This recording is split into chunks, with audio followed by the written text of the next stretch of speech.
مولانا نعیمی کی سربراہی میں ممتاز علماء کرام کا اسلام آباد میں جلسہ بھی ہوا تھا، جس میں مولانا نے طالبان کے خلاف کھل کر اپنے موقف کا اظہار کیا تھا۔ گزشتہ ہفتے لاہور میں طالبان کے خلاف ایک بڑا اجتماعی مظاہرہ کیا گیا۔ اس مظاہرے کی قیادت مولانا سرفراز نعیمی کر رہے تھے۔ ناصر باغ سے شروع ہونے والے اس مظاہرے میں دیگر علماء کرام اور لوگوں نے بھی اس میں شرکت کی تھی۔ بات صرف طالبان کی مخالفت تک نہیں تھی، بلکہ مولانا نعیمی ان علماء میں شامل تھے جنہوں نے طالبان کے خودکش حملوں کو حرام قرار دیا۔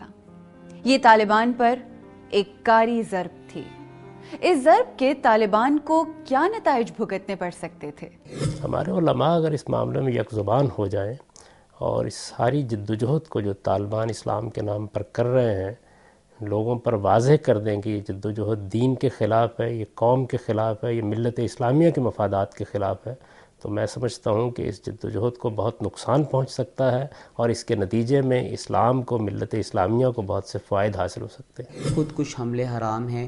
خودکش حملہ کرنے والا دائرہ اسلام میں نہیں ہے، دائرہ اسلام سے خارج ہے، اور پاکستان ایسے اسلامی ملک کے اندر کسی بھی اعتبار سے خودکش حملہ کرنا جائز نہیں ہے، چاہے وہ عام لوگوں کے اوپر ہو، چاہے وہ انتظامیہ کے اوپر ہو، چاہے وہ پولیس کے اوپر ہو، اور چاہے وہ فوج کے اوپر ہو۔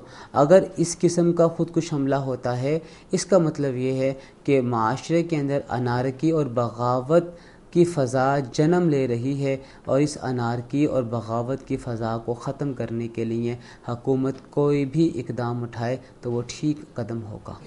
2005 میں بھی خودکش حملوں کو حرام قرار دیا گیا، لیکن اس وقت کسی دینی شخصیت کو خودکش حملے کا نشانہ نہیں بنایا گیا۔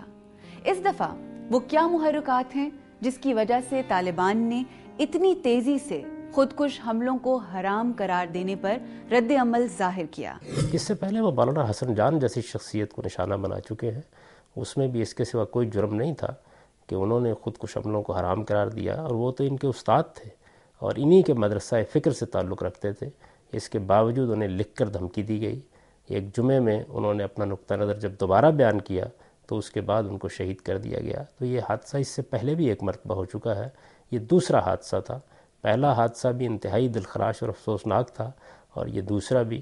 اس کی وجہ یہ ہے کہ جب نظریاتی اختلاف کی بنیاد پر لوگوں کی گردنیں مارنے کا فیصلہ کر لیا جائے تو اس کا مطلب یہ ہے کہ جو لوگ جدوجہد کر رہے ہیں نہ وہ اپنی جدوجہد سے مخلص ہیں، نہ اپنے دلائل پر ان کو اعتماد ہے، اور نہ وہ یہ اعتماد رکھتے ہیں کہ اپنی بات لوگوں سے منوا لیں گے۔ اس وقت بہت سے مقتدر طبقے وہ طالبان کی حمایت کر رہے تھے اور وہ طالبان کو اپنا ایسٹ سمجھ رہے تھے، جبکہ اس وقت طالبان کی صورتحال اس چراغ کی سی ہے جو بالکل ٹمٹما رہا ہو اور جو بالکل بجھنے کے قریب ہو۔ چنانچہ بجھنے کے قریب جب ایک چراغ ہوتا ہے تو وہ کچھ بھی کر سکتا ہے۔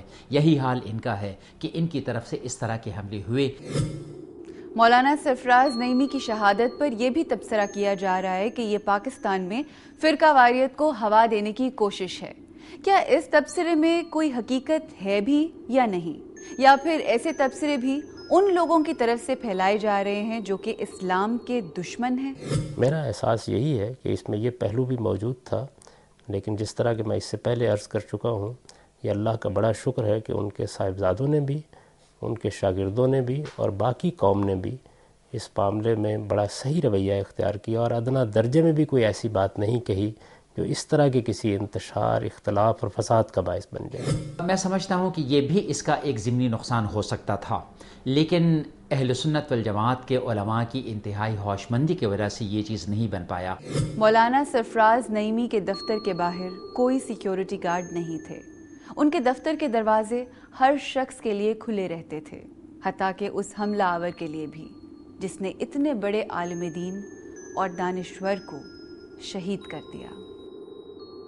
مولانا سرفراز کی شہادت پر ملک گیر احتجاج ہوا۔ لاہور سمیت اکثر بڑے شہروں میں کاروباری مراکز بند رہے۔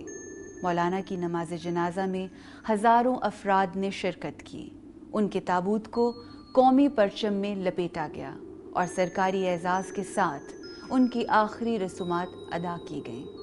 مولانا کے مکتب فکر کے علماء اور طلباء نے ایک ریلی بھی نکالی اور طالبان پر کڑی تنقید کی۔ اس رسم ستم کے سرے تلاش کریں گے، لیکن ایک بریک کے بعد۔